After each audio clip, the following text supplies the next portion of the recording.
actually have Dreaming Nymeria, Grand Manju. We have Subterror as well, Marincess, and you know what? Some more of your pretty interesting little meta picks out here. Make sure you guys smash the living crap out of that subscribe button so you guys don't miss out on more awesome content. I'm so happy to see that Dreaming Nymeria here is getting more play because I love this deck. I love the concept that they were trying to build with this. Because just a little sleepy girl and her little puppet nightmares. This also should have been dual shade cards, but you know, it's neither here nor there. One of the other biggest things is we are only playing 2 Grand Manjus. The biggest thing with Grand Manju in this deck is it's not the win con. Alright, I mean, that comes down to Gustav, Max, Juggernaut, Libby burning your opponent through the living ground as they cry. I also don't like this extra deck. I'm just going to be honest with you. Especially, like, in terms of, I guess, what you're banishing and things, but you have what feels like a lot more utility tools that you might not necessarily want to be pushing. You know what I mean? Because you got to remember, you're banishing a chunk of, you know, stuff to kind of burn through, you know, these big guys, especially with, you know, the tower here, banishing 2 and whatnot to set up. I figured you would want more of these, but interesting choices by cutting back some of the stuff for more Charmers, but I don't know. If I were going after this, I'd want to focus maybe on another Gustav Max at least. Alright, I do see that we are playing Desires in case we do see these. Same thing with the Eater of Millions as well. I mean, you're just tossing your entire extra deck at your opponent to kind of burn through them and win the game. And of course, one of the best things this deck just got was the level 10 draw card. Getting those free bad cards out of your hand and getting those free draw cards. Alright, I also see that we are playing the 1 shifter in the main so we can cross it out. You know what? It doesn't help the fact if your opponent went first and shifted you, but, you know, we're trying some brave new challenges out here. So I suppose that that's kind of cool at the end of the day. It all comes down to what ideas can we mess around with and what's going to get us the best results. Okay, what else we got back here? Now, I'm going to be completely honest with you here. There's not a lot to talk about in the world of Dragoon Turbo. Like, what interesting things have really changed with Subterror control throughout the years? Because looking at this right now, oh boy, Shifter, oh my gosh, it's a deck that can actually get away with playing this. Oh, it's a Red Eyes Dark Dragoon. You know, even right now, in the era that we're in, Red Eyes Dark Dragoon, where is he? This stupid card right here, people still do not have outs for this. Alright, and it amazes me. We've at this point in time, Dark Dragoon has become such an integral part of the TCG. Hi, Brandon. I know you're the only one playing this right now, besides the 3 remaining copies of Subterror players in the world. Alright, they're the only ones left still playing this. I get it. Alright, it's a real challenge out here, but that's kind of what it feels like. Monster lineup is fine. 100%. I mean, Umastrix is maybe something else that you want to consider. Somebody else is going to comment and be like, Robbie, why are there only 2 Fiendists in here? I hate to tell you this, but 3 is kind of bricky. Alright, you're not trying to bulk down on that. You have your immediate 1-for-1 answers. Double Skill Drain doesn't really hurt this deck. Double TC Boost, fine. Hoping Summon Limit should get your Dark Dragoon at least around long enough to kind of get the game going.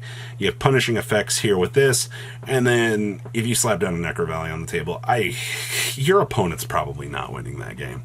Like, there are always variations and things that they can play depending on how the build is, but let's be honest here. You know what you're doing. I see some interesting little side deck choices. Just 1 Xyz Encore, by the way. Just 1. Okay, I don't know if I agree with that, but I guess their logic is if they set up the big cat, you know, we'll try to grind through it, but okay. What else we got back here? Marincess. Okay, so the first thing I always will bring up with every one of these lists that we cover, 1 Battle Ocean versus 2. You're playing 2 Battle Ocean if you're scared crapless of some sort of consistency or if you feel that the format is going to bully you. Those are the only real reasons that you kind of want to shift around and decide for that change. Also, you're never playing 3-wave. Stop it if you think the 3-wave is the absolute method here. And then I see that we also have 2 Chalice. A little bit interesting of a tech choice. This kind of depends on your localized meta and what you feel is going to get you the best results. Chalice can be good for a specific spot removal. Also, it can be a 400 attack point buff. Can be. Alright, it never really comes up. I've also noticed that Basilemia here has kind of come up as a one-of as of late with a lot of these decks, which is actually kind of cool.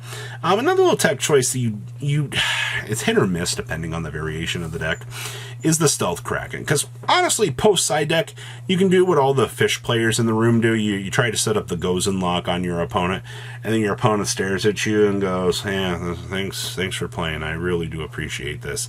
You know, because remember, all face-up monsters on the field become water, so you can run the sub-block through your opponent, and they're gonna have a very unfun time at the end of the day. I don't see anything else really too much. Book of Moon still the result of the current era format, Cosmic Cyclone for spot removal things. Yeah, Marincess builds are very, very standard.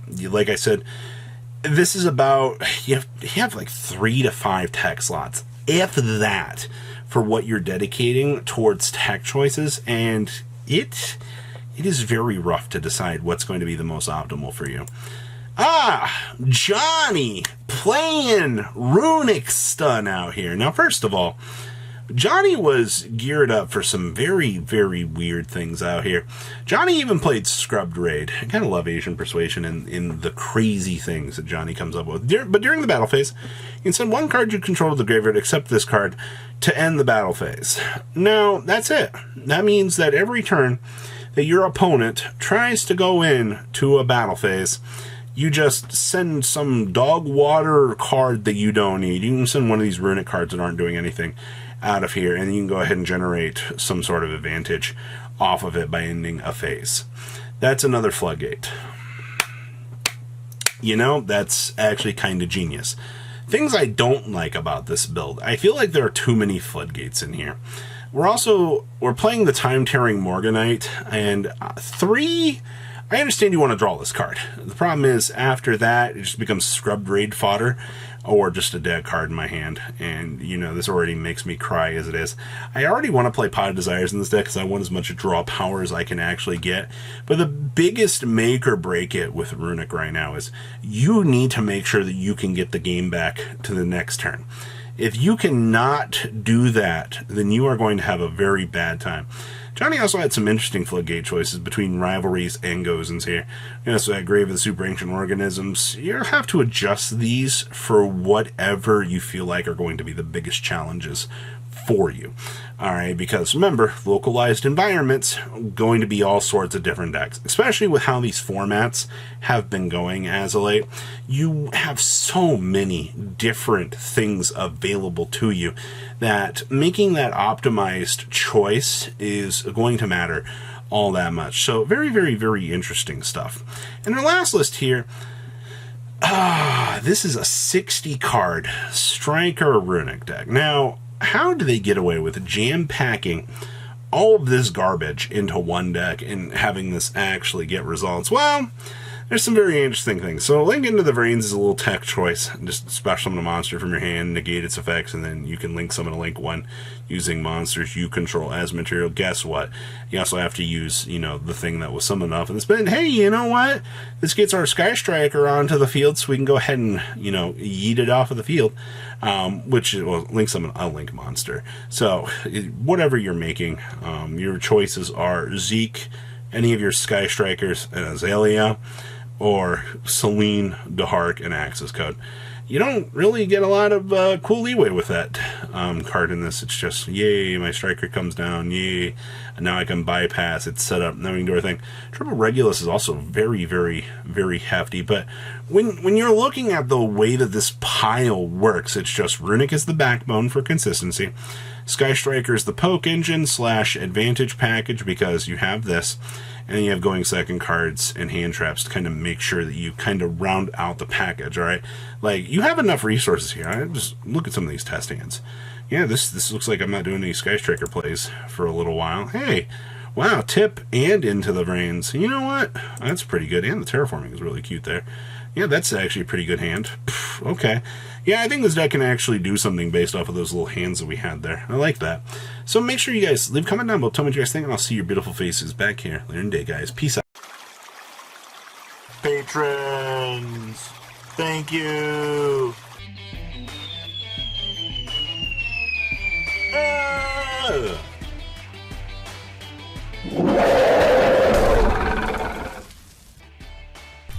Thank you so much for watching. Check out these other videos.